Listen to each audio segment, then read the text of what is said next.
여러분 다시 한번 여러분 모두에게 사랑과 은혜의 인사를 나눕니다. 여러분 잘 지내셨죠? 저는 특별히 오늘 앞에서 우리 정도란 우리 집사님을 중심으로 우리 튀르키예 팀 나누실 때 처음 얼마나 큰 감동이 있는지 모르겠어요. 특별히 80년대 유명했던 팝 그룹이었던 듀란 듀란 이후에 정말 가장 유명한 분이 아닐까 하는 어떤 정말 너무 훌륭하다. 이번에 우리 팀도 너무 훌륭하다 이런 생각을 많이 하게 됐습니다. 정도란 집사님 참 우리 너무 귀하다. 어떤 튀르키예 팀의 정신적 지주가 되어서 너무 감사하다라는 생각을 또 많이 하게 되었고 그 발걸음이 굉장히 기대가 되고 소망이 됩니다. 여러분도 함께 이 일들을 관심 갖고 지켜봐 주시길 바래요. 저는 제가 꿈꾸는 교회가 있어요. 꿈꾸는 교회는 모든 청년들이 모든 성도들이 다 함께 선교를 가는 거예요. 그래서 이제 같은 날 출발해 가지고 누구는 이제 미얀마부터 해서 다 출발한 다음에 마지막 날 이제 2박 3일 동안 튀르키예에서 모이는 거예요. 거기 모여가지고 거기에서 우리 막 집회하고 막 거기서 우리 막 예배 드리고 또 막 말씀 나누고 막 밥 먹고 막 너무 꿈꾸고 있어요. 그래서 언젠가 우리 교회 그 튀르키예 미션 센터가 지어지고 막 그렇게 될 날이 멀지 않았음을 저는 믿습니다. 여러분들은 모르시겠지만 제가 살면서 경험한 것 중에 제일 큰 게 뭐냐면 선교하는 교회는 절대 망하지 않아요. 선교하는 공동체는 절대 무너지지 않습니다. 선교는 복음이 살아 있음을, 복음이 살아서 움직이고 수많은 사람들의 삶을 진짜 바꾸고 있음을 보여주는 그야말로 여러분들이 체험할 수 있는 가장 능력 있는 체험이에요. 선교 현장에 나가지 않고서는 그것을 경험하고 알 수가 없습니다. 많은 분들이 얘기합니다. 기쁨의 교회 좀 부담스럽다, 막 선교 막 이렇게. 근데 이게 여러분에게 처음에 부담스럽지만 한번 시작되고 나면 나중에 아마 여러분들이 저한테 제가 선교 안 한다고 하면 저한테 항의할 거예요. 목사님 선교하셔야 된다고. 지금 저 민족들 가운데 저 나라 가운데 이런 일들이 있는데 우리가 멈춰 있으면 안 된다고 여러분들이 아마 이야기할 겁니다. 그래서 저는 여러분들이 선교 없는 신앙생활은 신앙생활의 반쪽이 아니라 10분의 1 정도밖에 되지 않는다. 예수님께서 뭐라고 말씀하셨습니까? 하늘과 땅의 모든 권세를 내게 주셨으니 너희는 가라. 너희는 가서 모든 민족으로 제자를 삼고 분명히 말씀하셨어요. 가라고 말씀하셨어요. 근데 가려 하지 않는 성도, 가려 하지 않는 청년, 그건 사실 엄밀히 말하면 주님의 말씀에 순종하지 않고 온전한 그리스도인의 삶을 살려고 하지 않는 것이죠. 오늘날 우리 한국교회가 왜 힘이 없는 줄 아세요? 선교를 멈췄기 때문에 힘이 없는 거예요. 선교하기 시작하면 변화가 있습니다. 제가 예전에 이제 한 지난 12월로 기억나는데 12월 1월 11월로 기억나는데 제가 다 퇴사하고 선교 가라 그랬잖아요. 그래서 그걸 순종한 지체들이 굉장히 많아요. 정말 순종할 때 순전한 마음으로 했는지는 모르겠어요. 왜냐하면 퇴사하고 싶었는데 잘 됐다. 기왕에 뭐 막상 말씀하셨으니까 한번 가보자. 이런 친구들이 많았던 것 같아요. 그래서 퇴사자 우리 정말 퇴사자 인도 하우스, 퇴사자 인도 교회. 그래서 정말 많은 퇴사자들이 우리 교회에 있었어요. 근데 그 중에 한 자매가 지금 선교지에 있어요. 근데 그 자매는 멀쩡히 직장을 다니고 있었어요. 그 자매가 하는 그 업무가 제가 봤을 때 그 자매의 비전하고 너무 안 맞았어요. 그래서 제가 그랬어요. 그거 그만해라. 회사 퇴사하라 그랬어요. 제가 너무 놀라는 거예요, 이 친구가. 그래서 제가 보니까 이거 너 비전하고 안 맞잖아. 사람들이 좋아요. 주변에 같이 일하는 사람들이 좋아서 저는 그냥 다니고 싶어요. 근데 아무리 생각해도 너랑 안 맞는 것 같다고. 몇 번을 제가 기도해봤는데 안 맞는 거예요. 그래서 그만하라고, 그 일 그만하라고 그랬어요. 근데 내려놨죠. 그리고 다른 데를 지원했는데 다 떨어진 거예요. 그 다음부터 제가 굉장히 그 친구를 볼 수가 없어서 피해 다니고 막 늘 이렇게 그 친구를 볼 때마다 주여 저를 불쌍히 여겨주셔서 쟤 때문이 아니라 저를 위해 쟤를 취업시켜 달라고 막 기도하고 막 그랬어요. 근데 이제 그 친구가 그 지금 선교지로 떠나서 선교지에서 발표가 나온 거예요. 자기가 원했던 회사에 붙은 거예요. 선교지에서 자기가 지원했던 곳 중에 제일 좋은 곳, 제일 높은 곳, 자기가 꿈꾸던 곳, 거기 딱 붙은 거예요. 그러니까 너무 놀란 거예요, 이 자매가. 그래서 저한테 목사님 너무 고맙다고 카톡이 왔더라고요. 제가 그러니까 그 자매가 이거를 단순히 그냥 퇴사한 다음에 막연히 기다렸으면은 아마 마음이 힘들었을 거예요. 근데 퇴사도 한 김에 선교 가자 해가지고 선교 가 있는 자리에서 합격 통보를 받으니까 이 자매는 느낀 거예요. 아, 하나님 일하고 계시는구나. 하나님 역사하시는구나. 나는 나만 살아가는 세상인 줄 알았더니 내 모든 선택과 활동 속에 하나님 함께 하시는 걸 느낀 거예요. 그걸 느낀 성도와 느끼지 않은 성도의 차이가 너무 커요. 그래서 다른 사람들은 다 세상에 살아요. 그런데 그걸 느끼고 경험한 사람들은 하나님 앞에서, 하나님 안에서 이 땅 가운데서 또 천국에 사는 거예요. 하나님의 통치하심과 인도하심을 경험하며 사는 거예요. 나는 내 일을 내려놨는데 하나님이 내 모든 것들을 책임지시고 인도하시는 걸 경험하는 것이죠. 이렇게 좋은 게 여러분 앞에 있는데 담임 목사가 돼서 여러분 그냥 여러분 받고 있는 그 뭐 알량한 이 금액의 돈을 받고 여러분 그냥 버텨라. 그래서 돈 좀 벌어서 뭐 교회 헌금 많이 해라. 그건 제가 양심적으로 제가 할 수가 없어요. 우리 기쁨의 교회는 선교하는 교회고요. 여러분 다 내보낼 거예요. 원하지 않으면 다 막 몰래 막 여권 해가지고 막 티켓, 너 티켓 나왔어. 무슨 티켓? 막 무슨 티켓? 주차 티켓? 아니 너 비행기 타야 돼. 비행기 왜 타 내가? 막 이러면서 막 다 선교 알고 봤더니 내가 뭐 굉장히 힘든, 너가 선택하지 않으면 제일 힘든데 보낼 거야. 막 이러면서 협박해가지고 막 전원 다 막 선교지 나가 있고, 엄마 난 안 가려는데 목사님이 보냈어. 막 이러면서 막 저한테 소송 걸고 막 그랬으면 좋겠어요. 진짜 막 너무 막 행복해. 그러면 꿈만 꿔도 너무 행복해. 예. 그 가보면 달라져요. 가보면 제가 청소년 사역할 때인데 이제 같이 하던 이제 선교 중심으로 하던 이제 분이 계셨어요. 지금 굉장히 유명한 선교단체 대표시고 목사님이신데 여기 선교팀에 주로 누가 오냐면 집에서 관리가 안 되는 애들이 와요. 그래서 뭐 흡연은 기본이고 욕을 달고 살고 막 이런 애들 선교팀에 옵니다. 그럼 이제 그런 청소년들을 위해서 하는 건 아닌데 청소년 선교팀의 그 선교가 30일짜리예요. 30일짜리. 그 다음에 지역도 뭐 카프카즈 뭐 이런 지역이에요. 조지아 이런 지역. 그리고 뭐 그 다음에 이제 제일 센데 뭐 시리아 막 이런데, 이라크 이런데 30일 청소년 30일. 처음에 가가지고 얘네 딱 들어가자마자 막 욕하고 막 예배 시간에 막 담배 피러 나간다고 그러면 나가고 난리도 아니에요. 근데 열흘 정도부터 애들이 방언이 터지고 담배를 끊고 다 그 역사가 일어나는 거예요. 그러니까 그 다음부터 원래 엄마들은 얘를 뭐 서울대를 보내겠다. 뭔 서울대야. 서울에 있는 학교만 보내도 감사. 근데 어쨌건 막 그런 분위기였어요. 근데 얘네들이 갔다 와서 다 바뀌는 거예요. 다 바뀌는 거예요. 제가 정말 많은 걸 느껴요. 청년시 여러분 진짜 제대로 된 삶을 살기 원한다면, 진짜 여러분 삶이 정말 혼돈 가운데서 어디로 가야 할지 모르고 있다, 방황하고 있다면 저는 꼭 권면합니다. 꼭 선교를 가세요. 꼭 가세요. 특별히 멀리 가세요. 멀리 가세요. 멀리 가서 거기서 하나님께서 행하시는 일들을 보세요. 그러면 여러분의 삶이 상대적으로 작아 보이기 시작하고 여러분 자신의 삶이 그렇게 중요한 문제가 아니었구나는 걸 발견하기 시작하고 하나님 나라 큰 역사가 보이기 시작해요. 그때부터 게임이 달라진다니까. 내가 이 땅에서 밥 먹고 살면서 살아가는 이유와 목적이 분명해지는 거예요. 나같이 작은 사람을 통해서 역사하신 하나님의 큰 뜻이 보이기 시작하는 것입니다. 저 여러분들이 반드시 이러한 선교의 영광을 체험하고 돌아오시기를 축복합니다. 이번 튀르키예 팀에서도 그러한 역사 있기를 간절히 바랍니다. 너무 놀라운 역사가 있을 거예요. 정말 특별히 그 지진난 하타이 지역 제가 갔다 왔는데 우리 고성민 형제, 제가 기도하는데 감동이 되더라고요. 하나님께서 성민이를 보내라 계속 마음에 감동을 주셔서 제가 성민이 앉혀놓고서 너 기왕에 너 퇴사자 인도 교회 아니냐, 너 나가자 해가지고 막 했는데 한 번에 성령께서 역사하셔가지고 딱 결단해가지고 우리 고성민 형제만 1월 31일 세한 형제랑 맞아. 세한 존재감 좀 없어지고 어디 갔죠 오늘? 존재감이 없어가지고 세한 형제는 세한 형제는 어떻게 보면 우리 교회에 있어서는 어떻게 보면 그 감초와 같은 역할. 그래서 이렇게 중간 어떻게 이렇게 있었네 약간 이런 느낌을 주는 그런 형제입니다. 어쨌건 같이 가는데 여러분 꼭 기도 많이 해주시고, 특별히 그 지진난 지역 가거든요. 여러분 꼭 가보셔야 돼요. 거기 가봐야 여러분 인생이 뭔지, 삶이 뭔지. 거기 가면은 이 공황장애 걸리시는 분들이 많아요. 한국 분들 특별히. 우리는 멀쩡한 건물에 사람이 살아가고 이런 거가 익숙하잖아요. 근데 하루 아침에 거기가 건물이 다 무너지고 사람들 시신이 막 굴러다니고 이런 거 보고 나서 쇼크 받아가지고 막 이런 분들이 너무 많더라고. 제가 그 생각 들었어요. 원래 우리가 그런 땅이었거든요.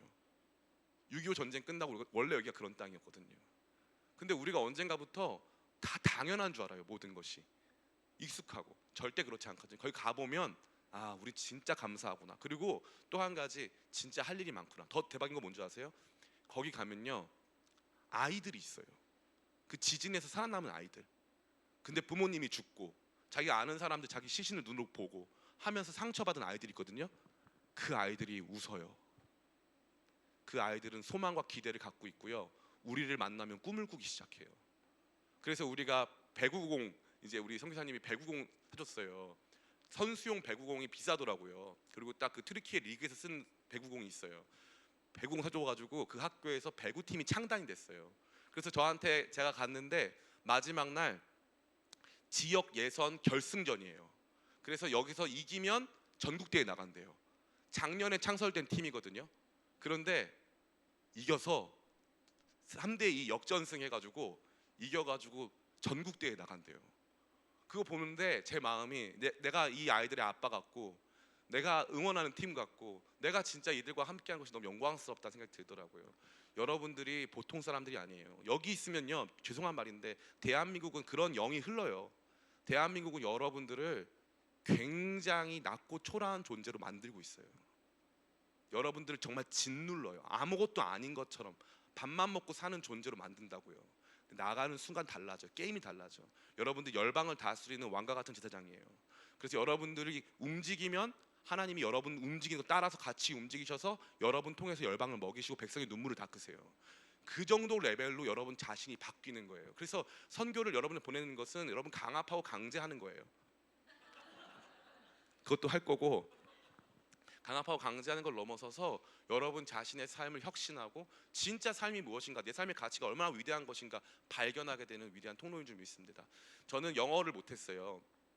못했는데 군대에서 이제 그 기도를 하는데 하나님께서 저보고 아무도 없는 예배당인데 저보고 아무도 없으니까 영어로 설교를 해보래요. 기도하는데 요한아 너 영어로 설교해. 그래가지고 올라가가지고 이제 영어로 설교를 혼자서 하는 거죠. Brothers and sisters 막 이러면서 막 이러면서 저 혼자 이제 중딩 영어 막 사용해가지고 막 영어로 설교를 한 거예요. 근데 막 기도를 하는데 하나님께서 그런 감동을 주시는 거예요. 내가 너를 그렇게 사용할 거야. 이렇게 감동을 주시더라고요. 근데 그렇게 해가지고 이제 여기 우리 예원이 데리고 이제 인도에 갔어요. 인도에 갔는데 갑자기 저보고 거기 인도 분들이 설교를 해달라는 거예요. 갑자기. 그래서 갑자기 저도 모르게 설교를 시작했죠. 그러니까 영어가 설교가 너무 잘 되는 거예요. 그리고 한국 중학교 영어가 이렇게 중요한 거예요. 영어 설교가 너무 잘 되는 거예요. 축도해달래요. 베네딕션. 그래서 그것도 막 하는 거예요. 갑자기 막 말이 뚫리더라고요. 그래서 재밌는 건 회화는 잘 못해요. 설교를 잘해요. 영어로. 신기하죠. 근데 거기서 저 자신의 가치를 발견한 거예요. 내가 생각보다 보통 사람이 아니었구나. 진짜로. 근데 그런 거 하나하나를 통해서 나라고 하는 사람을 부르신 하나님 너무 신기한 거예요. 너무 신기한 거예요. 나 그냥 가난한 집에 대학교 29살에 들어간 그냥 꼴찌 인생, 늦가기 인생인 줄 알았는데 아니었던 거예요. 그게 아니었던 거야. 하나님의 크신 계획 속에 내가 있던 거예요. 그걸 발견한 다음부터 게임이 달라진 거예요. 인생에서. 그리고 꾸는 꿈의 스케일이 달라요. 꾸는 꿈의 스케일이 달라요. 왜 우리가 서로 담임 목사님의 꿈과 왜 담임 목사님의 꿈이 여러분에게 부담이 될까요? 꾸는 꿈의 스케일이 다르기 때문이거든요. 나는 그걸 본 사람이고 보지 못한 사람들은 절대 못 봐요. 나는 봤어요. 봤어. 거기서 그냥 간판 학교라고 나무 밑에 갖다가 학교라고 붙이면 그게 진짜 학교가 되는 걸 봤어요. 몇 년 안에 봤어요. 그리고 집회를 한번 열면 수십만 명이 모이는 걸 눈으로 봤어요. 여러분은 못 봤죠? 난 봤어요. 가면 볼 수 있어요. 가면 보여요. 사람이 바뀌고 동네가 바뀌고 분위기가 바뀌고 인생이 달라지는 게 보인다고. 그러니까 여러분들 꼭, 제가 오늘 이 설교보다 더 중요한 거예요. 제가 오늘 도란 집사님 때문에 제가 너무 감동을 받아가지고 오늘 지금 설교 안 하고 지금 이거 하고 있는데, 정말 여러분들 꼭 선교 나가시고 마음으로 함께 기도하고 함께 꿈꿨으면 좋겠어요. 제가 예전에 그 월드컵 그 광고를 만들어야 되겠다. 나 혼자. 그래서 출품하고 싶었어요. 월드컵 광고를 만들어서 출품하고 싶었어요. 그게 뭐였냐면은 선수들이 이제 경기 전에 막 운동화끈 매고 막 그다음에 여기다가 뭐 신가드 집어넣고 막 그 락커 열어가지고 이렇게 하잖아요. 그거 하듯이 우리 대한민국 응원하는 우리 붉은 악마들도 선수들이 오른쪽, 응원단이 왼쪽이에요. 우리도 얼굴에 빨간색 칠하고 이렇게 빨간 옷 같이 입고 같이 이제 문을 열고 같이 경기장으로 들어가는 그 영상을 찍고 싶더라고요. 그게 우리 모습이에요. 선교, 저는 요즘 보내는 선교사 말도 별로 안 써요. 보내는 선교사 이제 없어요. 가야 돼요. 가야만 됩니다. 여러분 가야 게임이 끝나요. 가야 여러분 인생이 풀려요. 가기 시작하면 그때부터 달라지기 시작해요. 여러분 삶에 막혀있던 모든 것들이 뚫리기 시작합니다. 하나님께서 여러분 보내신다는 사인이에요. 정말 여러분들 마음 가운데 이거 진지하게 고민하면서 선교 현장에 함께 나갈 수 있는 거룩한 용기를 품으시기를 예수님의 이름으로 축원합니다. 설교 끝이라고 하면 참 좋겠지만 이제 시작이에요. 오늘 본문 말씀은 한 가지 중요한 내용을 다루어 주고 있어요. 그 뭐냐면은 사람이에요. 사람. 여러분을 제일 힘들게 하는 건 뭘까요? 제가 또 전 세계 최초로 또 하고 있는 우리 인터뷰 설교. 여러분을 제일 힘들게 하고 있는 건 뭘까요? 인간관계. 인간관계. 어떤 요즘에 어떤 인간 어떤 인간관계가 좀 힘들었나요? 그냥 전반적으로 다. 굉장히 원만하지 않은 인간관계 속에서 살고 있군요. 우리 세영이 또는 기도를 너무 잘해 주셨는데 교회 신앙인으로서 교회를 꼭 다녀야 하는 이유가 뭘까요? 살기 위해. 살기 위해 우리 전희원 형제님 교회를 왜 꼭 다녀야 됩니까? 하나님을 사랑하니까. 하나님을 사랑하니까 교회를 다녀야 된다. 그래서 여기쯤 오면 다 제 눈을 피하는 그런 역사가 또 이렇게 있는데요. 회피 능력이 엄청 좋은데 우리 이소은 자매 교회를 다녀야 하는 이유는 뭐예요? 구원 받았으니까. 구원 받았으니까. 교회를 다니면 행복한가요? 행복할 때도 있고 안 행복할 때도 있어요. 솔직합니다. 어떤 때가 제일 안 행복한가요?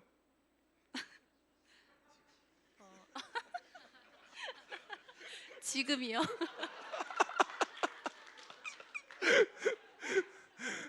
감사합니다. 지금이 제일 안 행복하다. 그렇죠. 지금도 인간관계니까. 지금도 사람이 제일 힘들게 하는 거죠. 하나님 나 힘들게 한 적이 없어. 근데 지금 사람이 나를 힘들게 했다. 또 이런 건데 우리는 종종 신앙 생활을 할 때 하나님을 섬기고 하나님을 예배하는데 이 불필요한 인간관계가 형성이 되면서 하나님을 온전히 예배하고 섬기는 일에 좀 방해를 받는 것 같은 기분을 느낄 때가 굉장히 많습니다. 특별히 그 가운데 이제 교회라고 하는 공동체가 끼기 시작하면 그때부터 조금 더 하나님을 순수하게 섬기는 것이 아니라 어떤 이 조직이나 질서 체계 안에서 내가 원하지 않는 관계를 형성하면서까지 섬겨야 하는가, 다시 말해 교회의 불필요성에 대해서 느낄 때가 참 많이 있는 거죠. 이러한 교회의 불필요성은 단순히 여러분들이 가지고 있는 느낌에서만 비롯되는 것이 아니라 실제적으로 일본과 대한민국을 중심으로 한 하나의 사조가 있었어요. 그 사조가 바로 무교회주의라고 합니다. 무교회주의. 우리나라에서 아주 유명한 사상가이신 이 함석헌 선생님, 이 CR이라고 하는 그 아주 유명한 사상가 계신데, 이 함석헌 선생님, 또 일본에서 우찌무라 간조라고 하는 분이 계신데, 그분들은 예수님이 처음부터 주장했었던 내용에는 교회가 없다라고 생각하는 거예요. 교회는 존재하지 않았다. 이 교회는 뒤에 사도 바울이 만든 거다라고 말한 거죠. 우리는 여기에 어떻게 반박할 수가 있을까요? 첫 번째, 예수님께서는 분명히 본인이 교회를 세우시겠다고 말씀하셨어요. 마태복음 16장에 보면 이렇게 되어 있어요. 내가 내 교회를 세우리니 음부의 권세가 이기지 못하리로다. 분명히 말씀하셨어요. 교회를 세우시겠다고. 신기하지 않아요? 예수님께서 남기신 유산이 뭐가 있을까요? 어떤 분은 얘기해요. 성경이요. 성경은 제자들과 사도 바울이 썼죠. 그죠? 예수님은 성경을 직접 기록하지 않으셨습니다. 예수님이 남기신 게 뭐가 있어요? 예수님 분명히 말씀하셨어요. 내가 내 교회를 세우리니 음부의 권세가 이기지 못하리로다. 예수님이 세우겠다고 한 가시적이고 실체적인 존재는 교회예요. 참 재밌죠? 이 교회. 이게 교회가 아주 첫 번째로 그 교회가 당연히 있어야 하고 무교회주의가 온전치 않다라는 것을 볼 수 있는 첫 번째가 예수님 자신의 발언에 존재하고 있죠.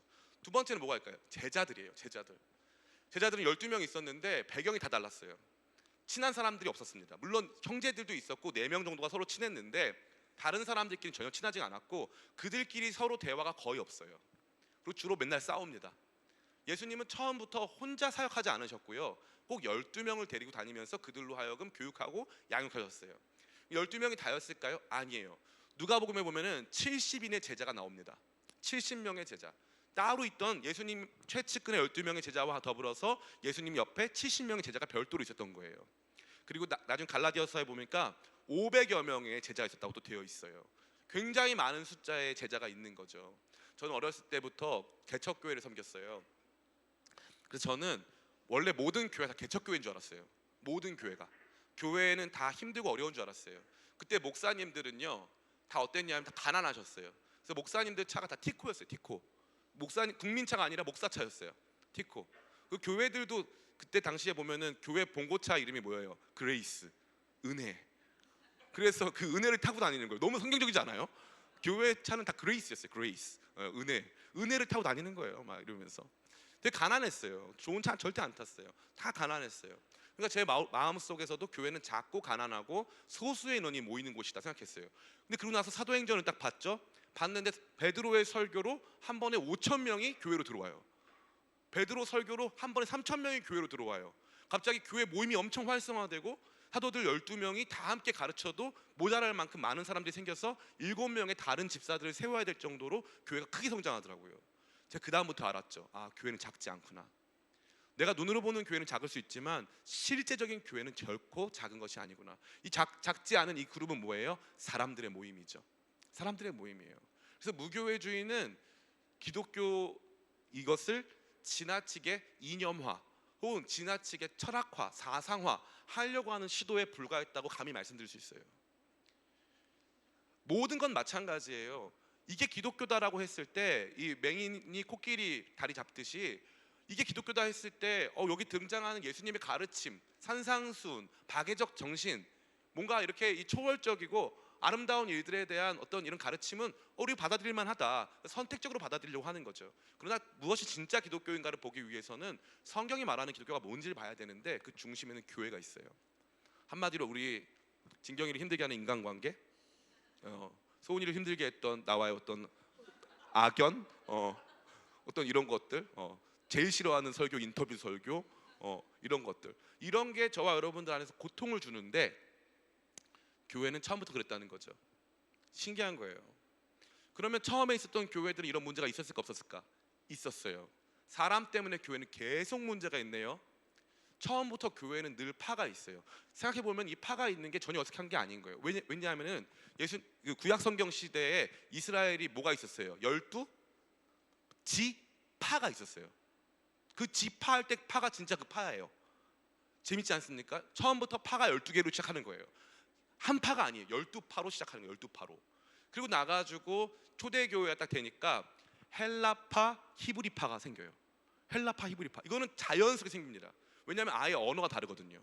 교회 안에 언어가 다른 두 집단이 있기 때문에 자연스럽게 헬라파, 히브리파가 생겨요. 그럼 나중에 헬라파, 히브리파가 하나 됐을까 안 됐을까? 하나 됐을까요? 아니면 끝까지 둘로 나눠졌을까요? 끝까지 둘로 나눠집니다. 끝까지예요. 끝까지. 참 재밌어요. 끝까지 나눠지는 거예요. 여러분, 교회에 대한 환상을 버려야 돼요. 이 하나됨에 대한 잘못된 기대와 여러분들의 기준 때문에 교회 생활 자체가 흥미가 떨어지는 거예요. 따라해볼까요? 느슨한. 이 정도 가지고 설교가 길어질 것 같은데요. 자, 따라해볼까요? 느슨한 연대. 예, 제가 요즘에 외부 집회 다니면 제가 뭐 할렐루야 하면 뭐 아멘 하면서 백덤블링하고 난리도 아닌데 지금 여기 상황이 지금 너무 안 좋아. 지금 선지자가 자기 고향에서 인정을 못 받는 너무 안타까워. 제가 지금 너무나 안타깝습니다. 지금 2월 달에 내가 사역이 너무 많아. 지금 외부 집회가 너무 많습니다. 밖에서는 난리가 났어요 지금. 근데 안에서만 지금 이게 뭐 하는 거야 지금? 내가 이번에 쉐이커스 예배 가서 저 청소년 수련회 가가지고 설교했더니 애들이 저보고 잘생겼다 그랬어요. 진짜 처음이야. 나 눈물 날 뻔했어. 이제야 인정받는구나. 어떤 그런 교회 안에서만 날 진짜 이렇게 막 너무 이렇게 결국 우리 힘들게 하는 건 사람이죠. 여러분 저를 힘들게 하고 제가 여러분을 힘들게 하고 이런 식인데 그 다음에 재밌는 건 뭐냐면 계속 교회 안에 파가 있어요. 고린도 교회에 4가지 파가 있었어요. 바울파, 아볼로파, 게바파, 그리스도파. 그죠? 그 다음에 갈라디아 교회에는 할레파라고 하는 또 파가 생겨요. 신기하죠? 계속 파가 생기네요. 그게 성경이 보여주는 교회의 모습이에요. 그래서 교회는 계속 그러한 방식으로 서로 다른 입장과 배경을 가진 다양한 사람들의 그룹이 존재할 거라는 거예요. 이거를 모른 채 신앙생활을 하면 절대 안 돼요. 그래서 교회 안에 필요한 건 뭐냐면 느슨한 연대예요. 느슨한 연대. 그래서 서로 친하게 지내되 너무 친하면 안 돼. 적당히 팔을 나눠야 돼. 미안, 나는 개바파여서 안녕 하고 서로 팔을 좀 나눠줘야 돼요. 이 고린도 교회에 이 4가지 파가 있었잖아요. 그러니까 사도 바울이 뭐라고 하냐면 야, 너네 오늘부로 파 다 없애 라고 말하지 않았어요. 그리고 거기 보면 무슨 파가 있어요? 1번 바울파가 있어. 자기 파가 있는 거야. 그러면 야, 바울파가 맞아. 바울파로 모여. 이러면 될 거 아니에요. 그죠? 그렇게 하잖아. 2번 그리스도파가 있어요. 당연히 거기 있는 모든 사람들이 바울, 게바, 아볼로라고 하는 위대한 스승한테 배웠는데 이 위대한 스승을 쫓아서 각자 학파가 생기고 신앙적인 모습이 갈라지기 시작했는데 거기에 제일 중요한 그리스도파가 있단 말이죠. 그러니까 사도 바울이 야 그리스도파가 제일 정신이 올바르네, 그리스도파로 모여라고 하지 않았어요. 대신에 예수 그리스도의 십자가 앞으로 모이라고 하고 파라는 얘기는 없어요. 너 그리스도파 계속해도 돼, 개바파 계속해도 돼, 아볼로파 계속해도 돼. 그런데 우리 모두 각자 다른 파 안에서 그리스도 앞으로 모이자 이거예요. 그리스도 앞으로 모이자. 너무너무 재밌는 거예요. 교회는 언제나 사람이 문제거든요. 근데 사람을 뺄 수 없고 사람을 배제할 수 없어요. 사람이 문제지만 사람이 굉장히 중요한 존재이기 때문에 그래요. 오늘 본문 말씀이 그것을 저와 여러분에게 보여주고 있습니다. 오늘 마태복음 18장 개요를 잠깐 생각해 볼까요? 우리 첫 번째 1절부터 14절 뭐라고 써 있습니까? 같이 읽어보겠습니다. 시작. 실족시키지 말아야 할 이유. 제자들이 물어봅니다. 천국에서 누가 제일 큽니까? 어린아이와 같은 자가 제일 크다. 예수님 말씀하시고 그 다음에 예수님 뭐라고 말씀하시냐면은 실족해 하는 일이 아예 없을 수 없지만 실족하게 하는 자는 큰 화를 당한다. 이 실족하게 한다는 것은 실망하게 하고 교회를 떠나가게 만들고 신앙을 버리게 만드는 수준의 상처와 아픔을 주는 존재를 말하는 거예요. 그래서 우리가 대외적으로 뭐 목회자라던가 또 중직자라던가 또 일반 성도들이 정말 잘못된 일들을 함으로써 다른 더 연약한 성도들에게 마음의 아픔과 고통을 주는 행위가 있다면 그것은 크나큰 범죄다. 그것은 천국에 못 갈 뿐더러 본인 스스로 연자맥도를 메고 그냥 물에 빠져 죽는 게 낫다. 그 정도로 예수님 강력하게 누군가를 실족하게 해서는 안 된다고 말씀하셨죠. 오늘 본문의 내용은 뭐냐면은 실족시킨 사람에 대한 태도예요. 그렇게 실족을 한 사람, 너무 소중한 사람 실족시키면 안 된다. 근데 그렇게 실족시킨 사람 어떻게 합니까? 그 실족시킨 사람에 대해서는 이런 방식으로 처리해라 라고 말하고 있죠. 그 다음에 21절부터 35절까지는 베드로가 물어봐요. 선생님, 주여, 그러면 누가 나에게 죄를 범했을 때 어떡합니까? 그냥 단순히 세한이가 왔어요. 박수 한번 쳐주시겠습니다. 감사합니다. 저 진짜로 너무 놀랐어요. 지금 진짜 호랑이도 제 말하면 온다더니라는 어떤 그런 어떤 놀라움, 충격 그 자체입니다. 저를 실족시켰지만 전 용서하잖아요. 제 입장에서 또 내가 자기를 실족시킨 사람일 수 있어요. 나를 실족시킨 사람에 대해서는 어떻게 합니까? 7번 합니까? 아니 몇 번 해야 됩니까? 그러니까 예수님께서 70번에 7번도 하라고 했어요. 70번에 7번이면 490번이에요. 490번 정도 용서하라는 거예요. 490번을 말씀하신 걸까요? 아니면 계속 용서하라는 걸 말하는 걸까요? 계속 용서하라는 거죠. 그리고 나서 왜 용서해야 하는지를 말씀해 주시는 거죠. 전체 흐르고 있는 내용은 뭐냐면은 사람이에요. 사람, 나를 힘들게 하는 사람, 공적으로 고통과 아픔을 주는 사람, 그 모든 사람, 나로 말미암아 상처받고 아파할 사람에 대해서 우리는 어떻게 할 것이냐라고 하는 것이 오늘 본문에 등장하는 내용입니다. 그러면 오늘 이 본문 속에서 우리는 무엇을 볼 수 있습니까? 관찰. 같이 한번 읽어볼까요? 같이 읽습니다. 1번 시작. 죄를 지은 형제를 대하는 방법, 사적인 만남에서부터 공적인 판단. 사적인 만남에서부터 빠졌어요. 사적인 만남에서부터 공적인 판단까지 이렇게 되어 있어요. 우리 말씀 같이 읽어보겠습니다. 15절부터 17절까지 같이 읽습니다. 시작. 내 형제가 죄를 범하거든 가서 너와 그 사람과만 상대하여 권고하라. 만일 들으면 네가 내 형제를 얻은 것이요, 만일 듣지 않거든 한두 사람을 데리고 가서 두세 증인의 입으로 말마다 확증하게 하라. 만일 그들의 말도 듣지 않거든 교회의 말하고 교회의 말도 듣지 않거든 이방인과 세리와 같이 여기라. 아멘. 이 말씀 속에 어떠한 패턴이 보이나요? 우리 호영이 어떠한 패턴이 보입니까? 이 말씀 속에 뭐 하거든? 하거든 아니고요. 그 진경이 어떤 패턴이 보입니까? 처음에는 몇 대 몇이에요? 1대1. 그 다음에 몇 대 몇입니까? 4대1. 4대 1? 여러 다대 1. 그 다음에는 몇 대 몇이에요? 안 보입니다. 그 다음 말씀 보면은 교회에 말하라고 되어 있죠. 17절.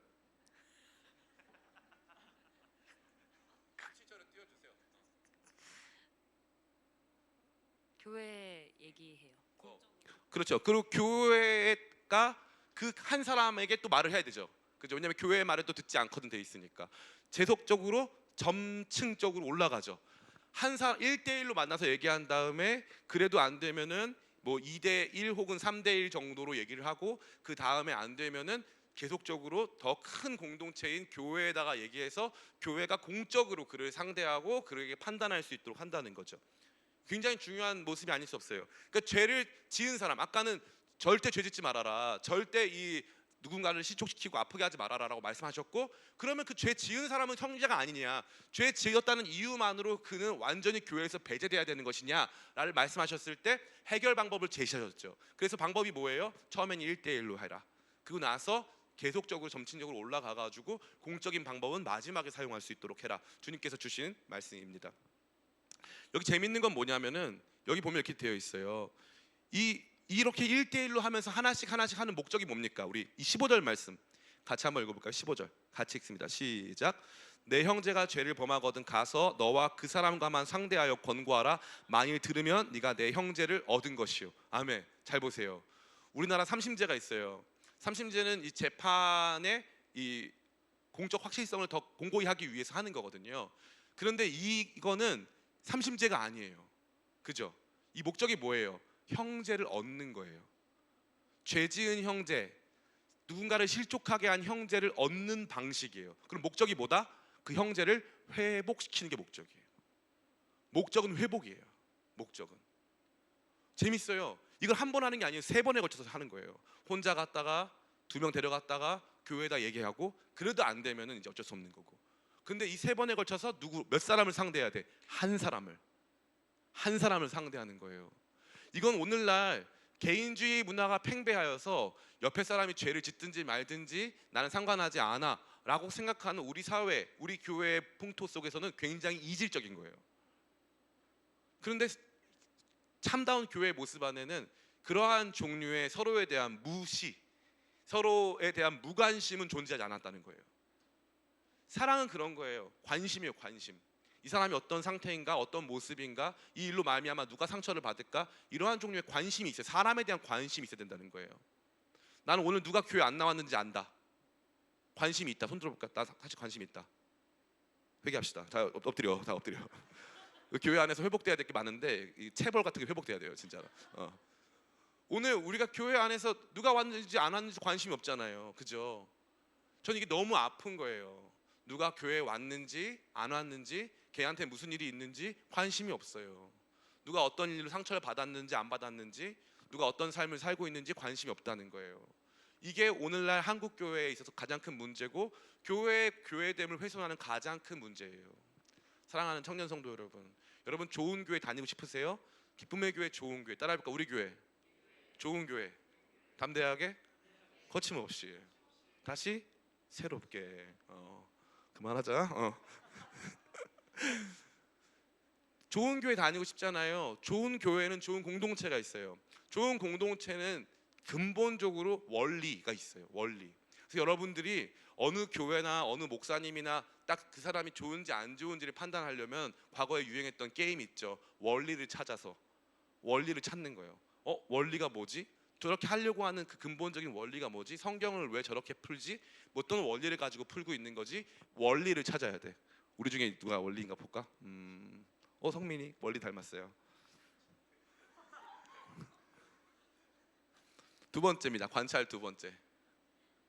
반응이 너무 없어. 같이 한번 읽어보겠습니다. 시작. 모임에 적용해야 하는 원리, 땅과 하늘의 원리.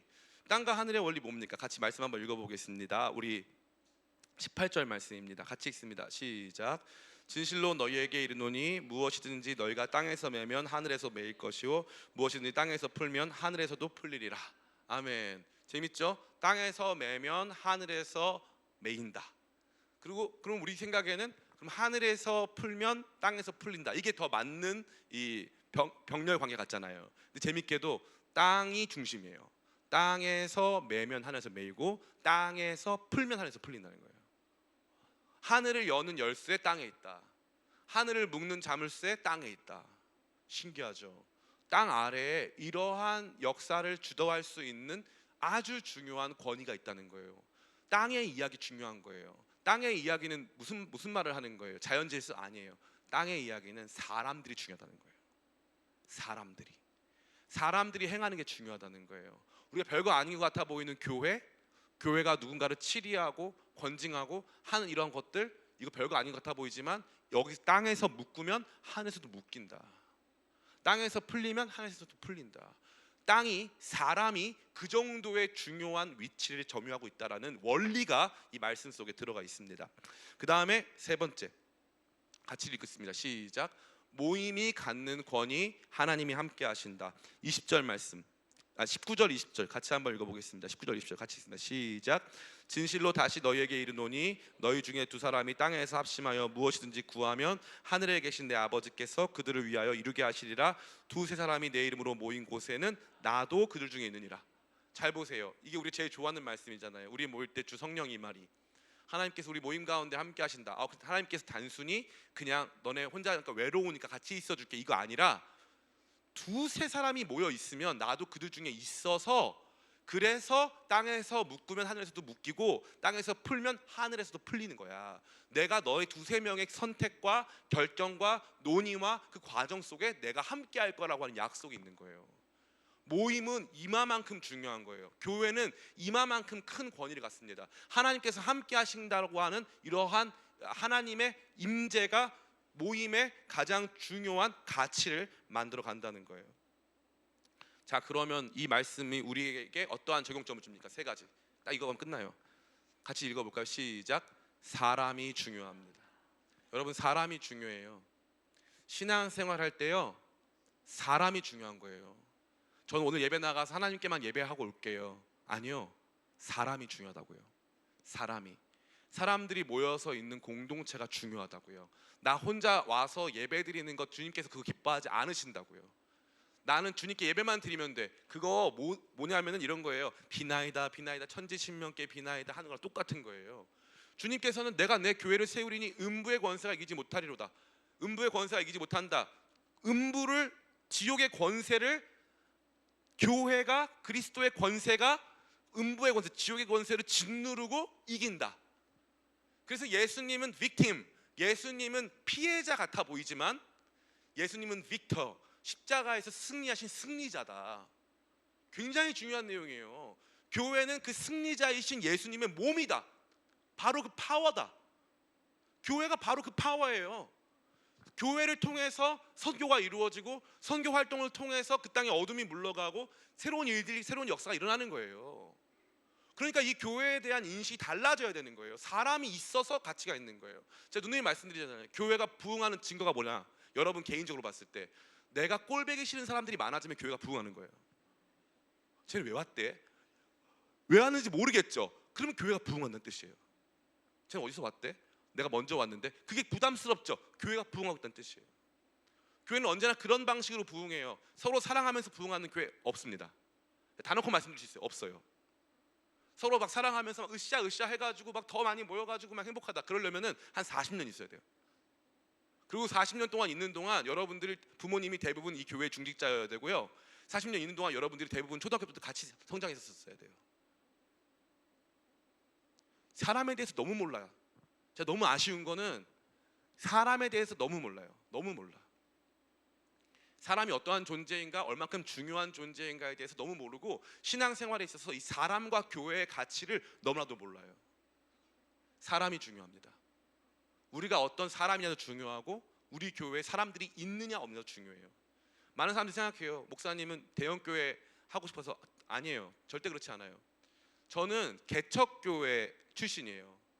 제가 개척교회 우리 안병일 집사님이랑 이제 같이 신앙생활 어디 가냐? 근데 신앙생활 할 때 저기 같이 신앙생활 할 때 그때 이제 제가 개척교회에 있다가 친구들이 너무 없으니까 이제 안병일 집사님 다니던 교회로 제가 옮겨갔었고 그 전에 있었을 때 저희 어머니가 목회하던 교회에 학생이 저 혼자였어요. 저 혼자. 너무너무 슬퍼요. 이번에도 제가 집회 갔는데 어떤 교회가 저를 만나고 싶다는 거예요. 그래서 다 오라고 그랬죠. 한 20-30명 왔어요.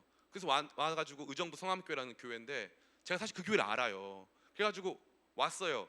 와가지고 왜 날 만나고 싶냐 했더니 교회에 교역자가 없대요. 20명 넘는 아이들이 왔는데 교회에 교역자가 없대요. 사람이 없는 거예요. 애들이 방치돼 있다. 기도해달라고 그러더라고요.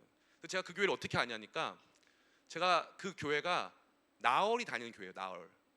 근데 나얼이 원래 이 SBS 그 신인 가요제인가 거기 출신인데 그때 앤썸이라는 팀으로 시작을 했어요. 근데 그때 그 멤버 중에 하나가 성민이라는 형제인데 저랑 친구예요. 중학교 때 친구. 그래서 자기가 중학교 때 저보고 수련회 가재, 교회 수련회. 그래서 교회 수련회 가자 그래가지고 제가 손 붙잡고 그 형제 교회 수련회 갔어요. 교회 수련회 가가지고 3박 4일 동안 의정부 성함교회 중고등부, 그다음 나는 그 당시 제가 다니던 교회는 학생이 저 혼자니까 거기 수련회 따라간 거예요. 그래서 제가 수련회 갔던 교회예요. 근데 나얼 형제도 지금도 다닌대요. 나얼 형제도 있는 교회인데 교역자가 없어가지고 애들이 방치돼 있는 거예요. 사람이 정말 중요한 거예요. 사람이. 교역자도 중요하고 성도도 중요해요. 리더들도 중요해. 일꾼들도 중요해. 사람 우습게 보면 안 된다는 거예요. 그래서 오늘 뭐라고 하시는 거예요? 지금 실족해 된 사람이 아니라 실족을 하게 만든 사람을 어떻게 할 거냐 이거예요. 버리냐 이거예요. 나 저 사람 마음에 안 들어. 쟤만 없으면 우리 교회가 행복할 것 같아. 절대 그렇지 않아요. 그거 있잖아요. 그 또라이 질량 불변의 법칙 있잖아요. 걔가 없어지면 누군가가 또라이가 되든가 또라이가 들어오든가 둘 중 하나예요. 그래서 언제나 그 가치는 좀 항구적인 물리적 질서를 가져요. 그래가지고 늘 교회에는 그런 이상한 사람들이 있어야 되는 거예요. 그래서 여기서 뭐라는 거예요? 실족을 시킨 사람, 우리는 그 사람 신경도 안 쓰죠. 근데 예수님 뭐라는 거예요? 실족시킨 그 사람, 범죄한 그 사람 혼자 가서 만나봐라. 그래서 혹시 그 사람 다시 돌아올 줄 어떻게 아냐 이거예요. 기가 막히지 않아요? 그런 사람조차 포기하지 말고 데리고 와라 이거예요. 데리고 와라. 저 여러분에게 꼭 말씀드리고 싶어요. 예수님 이렇게 사람을 중시하세요. 근데 여러분에게 사람이 중요합니까? 우리 교회 출석 인원 몇 명인지 여러분 관심이나 있으세요? 그래서 우리 교회가 부흥하고 있다라고 할 때 여러분 함께 기뻐하십니까? 사람이 있어서 여기가 있는 거예요. 사람이 있어서 우리가 선교도 가고 사람이 있어서 우리가 예배도 드리고 사람이 있기 때문에 함께 할 수 있는 것입니다. 사람을 가치 있게 여기는 저 또 여러분 또 우리 교회 되길 축복합니다. 아멘이 작지만 전 여러분을 포기하지 않을 거예요. 네. 두 번째 같이 읽습니다. 시작. 모임이 중요합니다. 사람이라고 하는 각 개체들도 중요하지만 모임이라고 하는 공동체가 너무나 중요하다는 거예요. 뭐라고 말씀하십니까? 여기 보니까 이렇게 되어 있어요. 우리 19절 말씀 같이 읽겠습니다. 시작. 진실로 다시 너희에게 이르노니 너희 중에 두 사람이 땅에서 합심하여 무엇이든지 구하면 하늘에 계신 내 아버지께서 그들을 위하여 이루게 하시리라. 몇 사람? 두 사람. 두 사람. 내가 너가 혼자 기도하면 들어주겠다고 말씀하지 않으셨어요. 두 사람. 두 사람. 여러분 인생의 문제 속에서 정말 이걸 하나님께서 해결해 주셔야 될 부분이다. 그럼 몇 사람 모이라는 거예요? 두 사람. 최소인은 두 사람.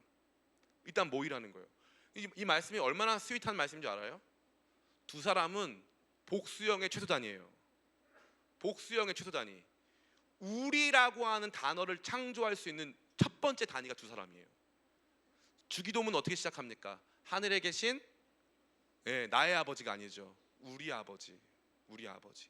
여러분 물어보고 싶어요. 여러분 인생의 어려운 시간을 마주대할 때 기도 부탁할 수 있는 사람 있습니까? 나 있다. 우리 행복한 지체들 많이 있네요. 나 사실 없다. 나 왕따다. 나 INTP다. 뭐 없나요?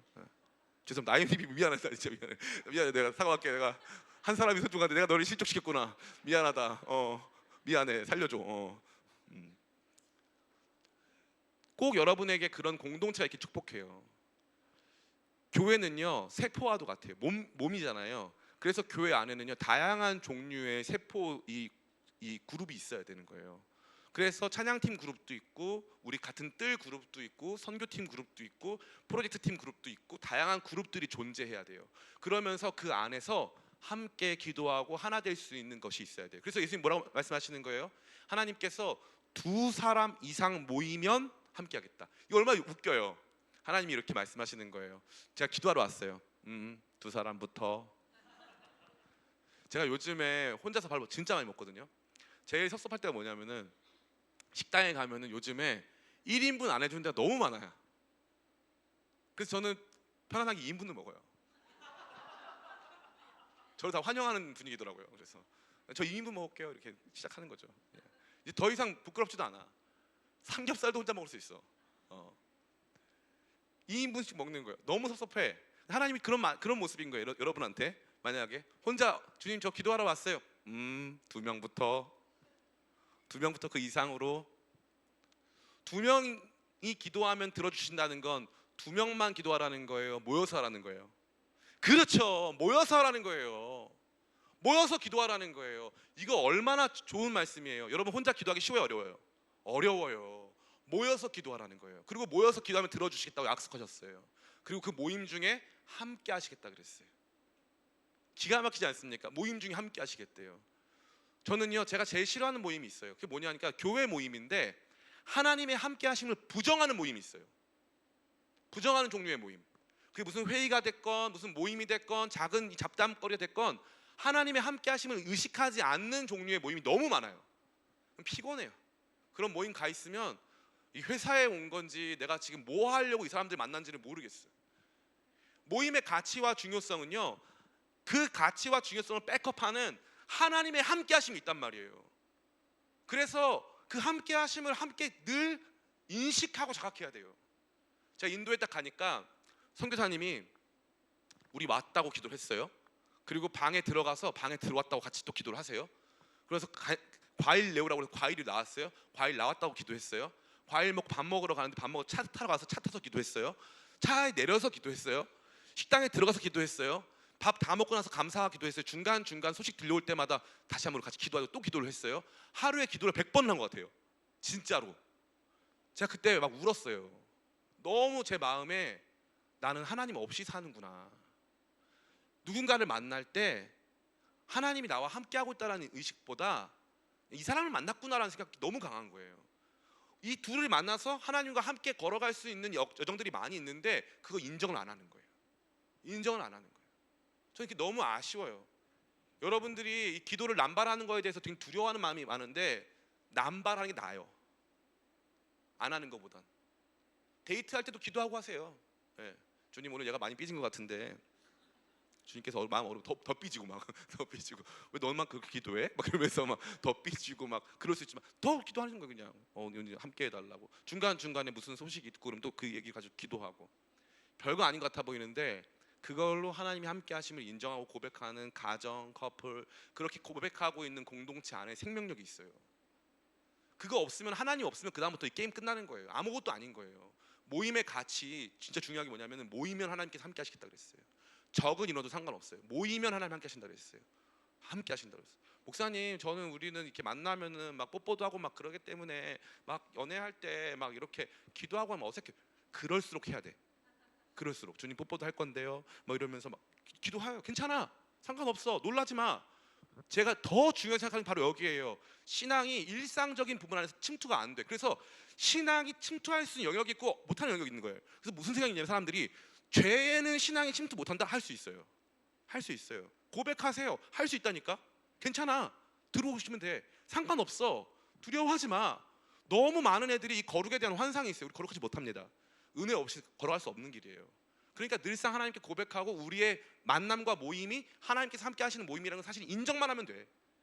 인정만 하면 돼. 인정하고 대판 싸우잖아요. 괜찮아. 상관없어.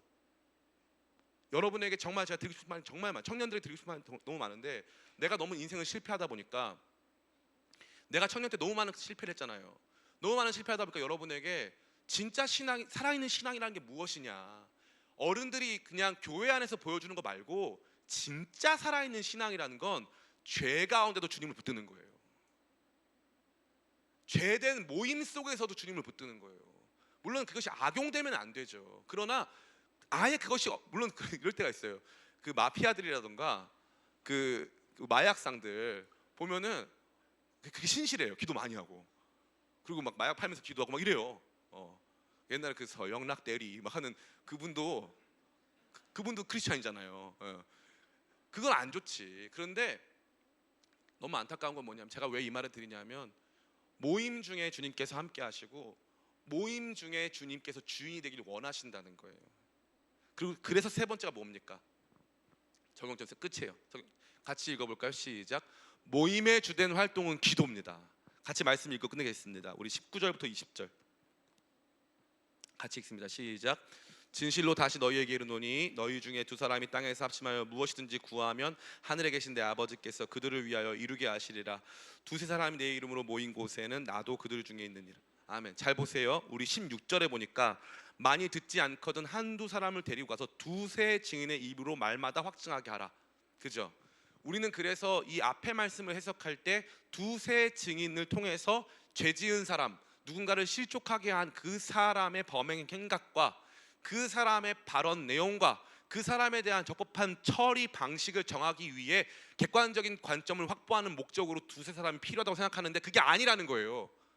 이 두세 사람은 그 말을 당연히 듣고 확증하는 역할도 하겠지만 기도하는 목적이라는 거예요. 기도하는 목적. 기도가 공동체의 핵심이고 중심이에요. 기도가 없는 공동체 절대 온전할 수 없어요. 기도를 나눌 수 없는 공동체. 제가 제일 아쉬운 게 뭐냐면은 우리 금요기도회 할 때 이제 개별적으로 옛날에 기도 제목 올라왔어요. 기도 제목이 아주 다양한 게 올라와요. 그런데 언젠가부터 기도 제목 안 올립니다, 성도들이. 그 제가 안수기도 해준다고 안수기도 표 이렇게 신청자 뽑잖아요. 아무도 저한테 안수기도 받으려 하잖아요. 신기해요. 둘 중 하나죠. 기도의 능력을 믿지 못한다든가 저를 믿지 못한다든가. 주님. 근데 그 둘 중 하나 상관없어. 확실한 건 언젠가부터 우리가 기도하지 않는 거예요. 개인 기도도 안 하는데 더 비극적인 건 공동체 기도도 안 해요. 모임의 중심에 기도가 있다라는 생각을 못 해. 아예 그런 생각이 없어. 사고의 교회 공동체의 본질이 모임과 기도라는 생각을 없어요. 그래서 자꾸 뭔가 일을 만들어내려고 그래. 조직과 질서 체계를 만들어나고 업무 절차를 만들어나가. 교회를 자꾸 회사로 바꾸려고 하는 거지. 그래서 교회의 행정은 최소한이 필요한 건데 교회 안에서 행정력을 최대한으로 만들려고 하는 사람들이 많아요. 불편을 야기한다고 보는 거지. 그래서 자꾸 내가 그 일에 참여할 때는 피해자가 되고 또 내가 그 일에 참여하지 않으면은 심판관이 되는 거예요. 그래서 교회 행정이 왜 이래? 이 일은 누가 이렇게 했대? 영상이 왜 안 나와? 뭐 자막은 왜 이렇게 했어? 내가 그 일을 할 때는 이렇게 주니까 된 거지. 실수할 때도 있지. 그래가지고 그게 교회 공동체래. 너무 웃기고 있는 거 아니에요? 너무 웃기고 있다 생각해요. 만나면 막 기도하고 너 그런 일 있었어? 같이 기도하자. 막 기도가 일상적으로 이루어져야 되거든요. 막 길가에 서서 막 같이 기도하고. 그런데 우리 안에서는 이 모임에 하나님께서 함께 하신다고 했기 때문에 땅에서 매라는 거예요. 땅에서 정말 기도 가운데 매기 시작하면 하늘에서도 매이고 땅에서 하는 이 일들 우리가 결정하고 우리가 선택하고 우리가 행동하는 그 일들을 통해 하늘이 열리고 닫히고 하면서 하늘에서 역사가 이 땅 가운데 내려온다는 거지. 전쟁이 일어났어요. 그래가지고 이제 우리가 상대방 적의 중요한 이 거점 시설들을 타격해야 되는데 우리는 그냥 우리 총만 들고 싸우겠다는 거야. 아니지. 우리끼리 같이 기도하면 하나님께서 천군 천사 보내셔서 적의 거점 시설을 타격해 주시고 그래서 우리는 들어가서 점령하면 되는 거 아니에요. 근데 이러한 방식의 영적 이해가 전혀 없기 때문에 교회 생활 10년, 20년에도 하나님 나라 능력을 경험하지 못하고 모임 속에서 하나님 나라 역동성을 경험하지 못하는 거예요.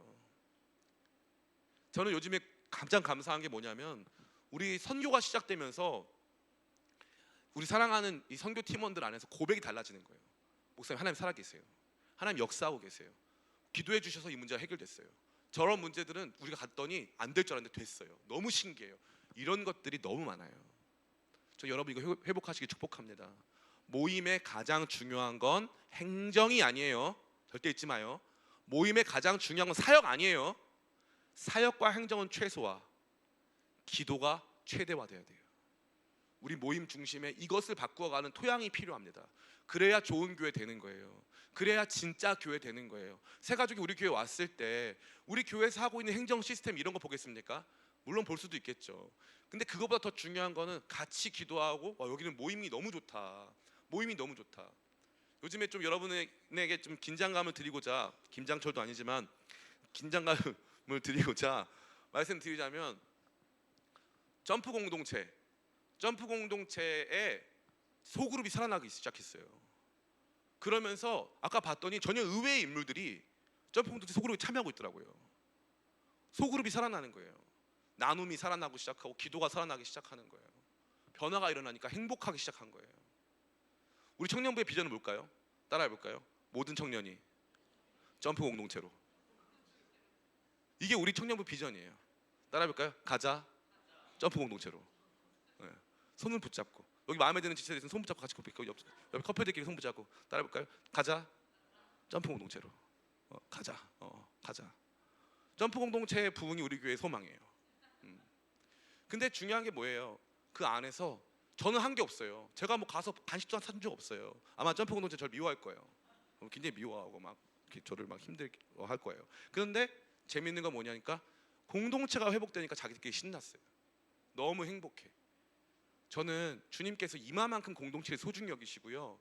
죄 지은 사람까지 얻을 수만 있다면 네가 혼자 가서라도 좀 만나주면 안 되냐.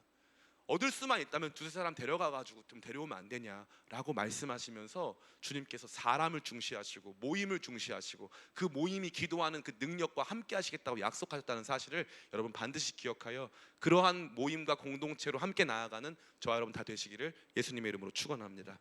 아멘. 우리 옆 사람 같이 바라보면서 좋은